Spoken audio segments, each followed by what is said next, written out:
Good morning, good afternoon, and welcome to a scary episode of Random Trek. I am your faithful Captain Christopher Ingle, joined as always by my first officer, the man who keeps the horror going year-round, Commander Brennan, the Mr. Kumar. Brennan, how are you doing? Working on my film something wicked this way comes. It's true. Today we are taking a look at season 2, episode 7, sort of, Catspaw of the original series. Now, this episode was actually written by Robert Bloch, directed by the great Joseph Pevney, but this was intended as a Halloween episode, the only time in Star Trek history that we had an episode that is a holiday episode. How'd you feel about this one? Well, I've only seen it once before. Um, I know this is often considered a very kind of out there kind of episode, Mm-hmm. and it was okay. Yeah, it's okay. It's very B movie. Very, very, very, very B movie. But actually, I think it kind of works to its benefit here. And is the first for some important things to come. Well, first sort of, we'll get into that. Let's go ahead and break down the episode itself, and then we'll talk a little bit of our ways through it. So the Enterprise is orbiting the lifeless planet of Pyrus 7. They lost contact with the landing party that was made up of Engineer Scott, Lieutenant Sulu, and Crewman Jackson. They're trying to track them down, and Jackson calls back up for transport, but only transport for one to the ship. And when he gets there, he falls dead. What a cold open, by the way. This fall was amazing. And you can tell this guy is probably not an actor, probably a stuntman, but he's rigid as a board, and he just falls down the steps and he's dead. Yep. But his mouth is open, and an eerie voice comes out telling Captain Kirk, the Enterprise is cursed, leave immediately. Ooh. And we fade, of course, to the intro. Um, so yeah, it sets it up right away to be kind of scary, kind of eerie, kind of creepy. But of course, Kirk doesn't listen. So Kirk, Spock, and McCoy, they beam down to go looking for the crewmen. And Kirk leaves Assistant Chief Engineer DeSalle in charge of the Enterprise. Mhm. Okay. When they get down there, the landing party comes upon a kind of a I don't know what to call it, an apparition, I guess, of three witches. Very reminiscent, though I don't think it's a direct reference, but very reminiscent of the play, of the Scottish play and the three witches in it. Except the writing and their verse is not very good. No, unfortunately, no. It really isn't. But they're warned, hey, go away, don't come back. Mm. You know, um, but the team, of course, ignores the warnings and they discover a medieval castle. So when they go into the castle, they come across a black cat wearing a diamond pendant. Mm. They follow the cat and then the floor collapses on them. I think someone failed their dexterity saving throw. Um, Yes. but they fall through the hole and they get knocked unconscious. When they wake up, they find themselves chained in a dungeon. Scotty and Sulu do appear, but they're like in a trance. Sulu unlocks her restraints and Scotty's got a phaser pointed at them. Kirk and the others, they try to overpower them, but they find themselves all of a sudden in another part of the castle where I'm going to call him a robed wizard. I'm going to call him a robed wizard for now. The man's name is Korob, and the black cat that we saw um, are there in this room, and Korob is talking to the black cat. almost talking to it for like advice and ideas like a familiar. Uh Spock says, Captain, there is no life on this planet. We had no readings. And Korob admits, well, I'm not from this planet. Okay, so the cat leaves. And when the cat comes back in, it's a beautiful woman named Sylvia, played by Antoinette Bauer. Mhm. Um, Sylvia is definitely the other half to Korob. Okay. And she is wearing the pendant as well that was around the neck of the cat. She wants to demonstrate her power, and she claims that she killed Jackson. She dangles, and to prove she has power, she has a pendant with it looks like the Enterprise on the end of it, and she hangs it over a candle and keeps kind of dangling it over it. And as that happens, the crew of the real Enterprise begin to report a rise in hull temperature very quickly. Kirk surrenders and says, "Listen, we'll help out. We'll cooperate. What do you want?" Um, and then to prove their power again, Korob surrounds the ship with this crystal box or crystal prism that they have, and says, "Here's the deal: the Enterprise is now encased in a force field. They can't get out." And Kirk and Spock are led back to the dungeon, but McCoy is left behind. A little bit later, McCoy shows up in the dungeon in a trance, just like the other two, and ends up leading Kirk back to Sylvia. Sylvia wants Kirk to help her experience human sensation, something their species doesn't have. Mm. Um, she appears in various different feminine forms, very reminiscent of the Cage, in my opinion. Yeah, it's true. Um, I half expected her to show up as an Orion slave girl, but I digress. Um, Mm. so she says that they are explorers from a different galaxy, and they wield their power through something called a transmuter. We've actually seen the transmuter, if you kind of figure it out. Korob is carrying around this magic wand with a crystal at the end. Uh, Clearly, it's the transmuter.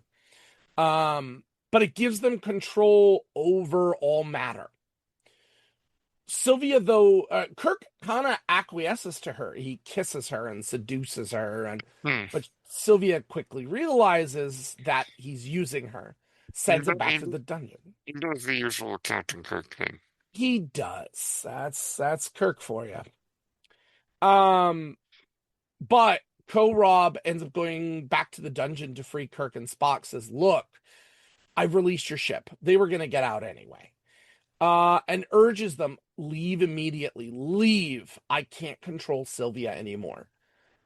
Sylvia shows up in her cat form, but as a giant cat. Um, and attacks him. Korob ends up losing the scepter. Kirk picks it up, also correctly guessing that this is the transmuter. Kirk yells out, "Sylvia, I've got the transmuter." He threatens to destroy it, and she threatens him with a phaser. But Kirk ends up going no, and he destroys the transmuter, and everything disappears. The castle disappears. Sulu, Scotty, McCoy, they return back to normal. Looking down, the party sees the true form of Sylvia and Korob, and there are these little yellow and blue caterpillar-looking Like, creatures. like, I don't, yeah. It was their true forms, and without the transmuter, they end up dying and disintegrating. That's the end of the episode, but not the most important thing in this episode. I know this sounds crazy. We Hmm. also, while every time we go back to the ship, we find well, he's not a new character, but when this was filmed, he was young Ensign Pavel Chekhov on the science station. This though this is the seventh episode, this was the first one filmed for the season in production order. So this is the first appearance of Pavel Chekhov on the bridge of the Enterprise, They're in the wig. wearing that Davy Jones monkey's wig. or Beatles wig that you know he's known for. Daydream believer. Yeah, yeah. Um, what do we think of this episode, this Halloween episode? It's kind of forgettable. Hmm. There really isn't anything here to make it worth watching. Well, it really did feel. I mean, I got the attempt they were trying to make to be a horror, Yeah, for a yeah, 1960s horror, definitely. and I get it. I get that. And I'll be fair, it it does that part of the job perfectly well for 1960s. It really does. It is a horror, it is what it is.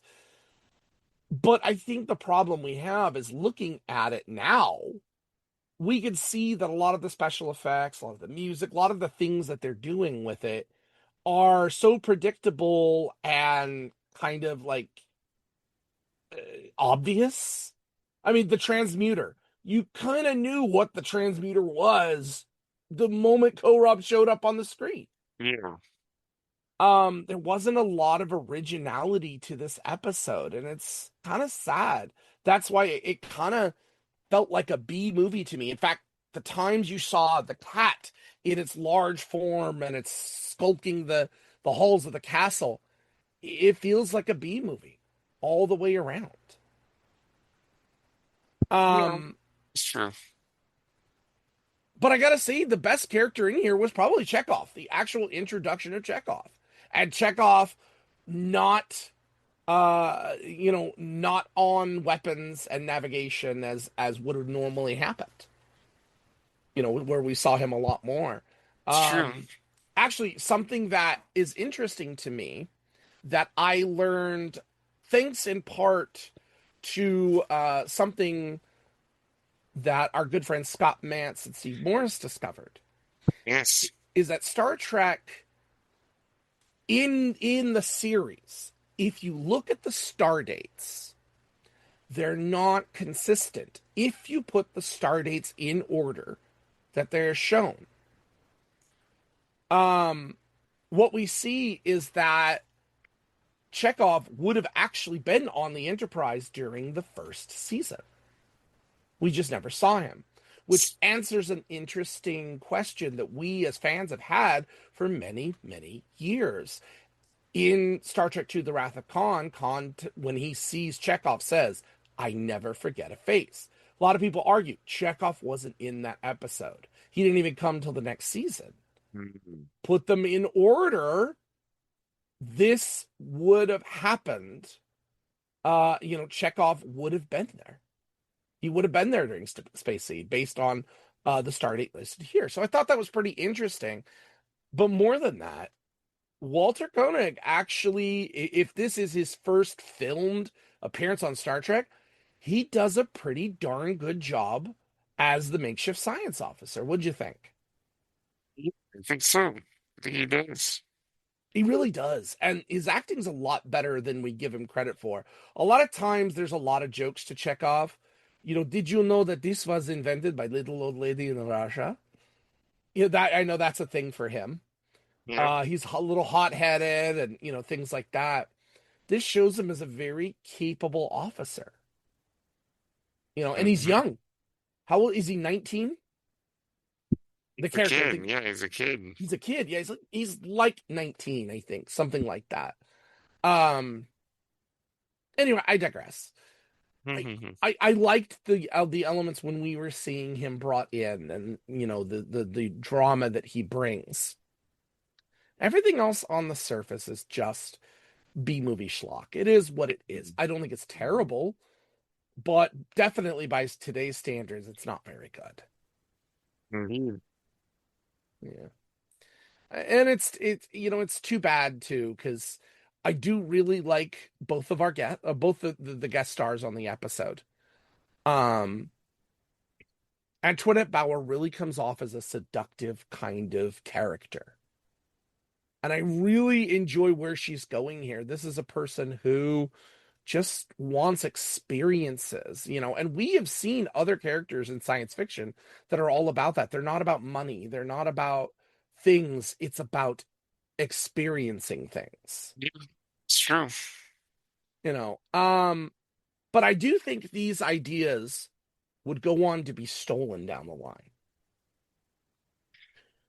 So It's been recycled a lot, it yes. has been recycled. So there's an element specifically that I noticed right away, and that's the transmuter. First of all, we saw something similar with Trelane, although Trelane had other methods in which to amplify and use his power. But he had devices used to amplify, and that's what the transmuter is. It isn't the power source, it's an amplifier for the power. Um, but I'm a big Doctor Who fan. I love Doctor Who. And there's an episode in, I want to say, I believe it was the second series of the revival, David Tennant time. David Tennant and Rose Tyler. There was an episode that was very Doctor Light, where there was this creature that was absorbing people into his body, an absorbaloft. And the only thing keeping him together and allowing him to do that was this cane. Well, one of the main characters, or one of the characters of that episode, in the end, finally grabs the cane and destroys it, and the Absorbaloft can't use his ability anymore, can't keep it together, and he's destroyed. It's felt really familiar to this episode. And both are kind of campy, kitschy kind of ideas anyway. Mhm. Um, I want to say there were some original things because I like the work of Pevney. I like Block's lighting. Oh, lighting, writing. I want this to be a good episode. For the only holiday episode we've ever gotten in Star Trek, I really wanted this to be it, and it just wasn't. Uh, Fortunately. yeah, it's it is what it is. Absolutely. Um, final thoughts. It's really not really worth the time, I think. Yeah. Unfortunately, I think that, as we know, Star Trek had an amazing first season. Mhm. Season two, overall pretty good. And then season three, we know where that went. Right. Yeah. And this might have been kind of the beginning of that, you know, Mhm. downturn. Yeah, and it's a shame because I think of Block's writing, who he also wrote What Are Little Girls Made Of? Yeah, pretty good. Pretty good. Yeah, no, I think it's a pretty good episode. I like that from season one. Um, so I had a lot of hopes for this one, but it is what it is, and I guess maybe that's why they've never done any holiday episodes ever again. Wish they did. Eh, I But, kind of maybe Lower Decks could get away with it. well, I kind of like the fact that we don't have a mention of a lot of Eurocentric faith Yeah, it's in, true. It's and true. even as Christians, as much as I would love to see it, I like that we're able to show that there is a diversity out there of other faith and belief and structure. And, if Star Trek is an allegory for life, we see new faiths and new beliefs and things like that around the world all the time, Hmm. just through our experiences of life. So I like this aspect of it to a certain extent. Uh, Yep. I digress. But, it is what it is. It is what it is. All right. Oh boy. Next Let's week. see if the Next week. randomizer will be kind to us. TNG. All right, here. Wheel of Morality. Turn, turn, turn. Tell Here us we the season go. that we should burn. Season 4, episode 4 of The Next Generation, Suddenly Human. Oh, okay. You know what? The start of this season is so good. Yeah. And I believe we talked about episode 2 and 3 already of this season. And this season is all about family. Yeah, it is, because we had sins of the father and Sarek and Mm-hmm. Well, now with this episode, we get Picard having to become a surrogate father to a child that is basically there's no other way to put it, a prisoner of war that was acclimated to the society, that was adopted. yes, yes.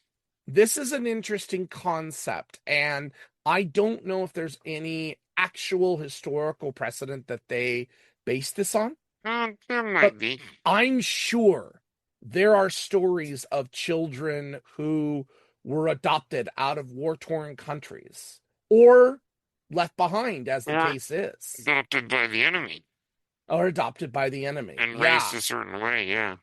And that's what this is. And that idea of growing up and discovering who you are, you're adopted, there's a lot to this. So I think this will be an interesting episode to talk about, as TNG usually does for us. Yes.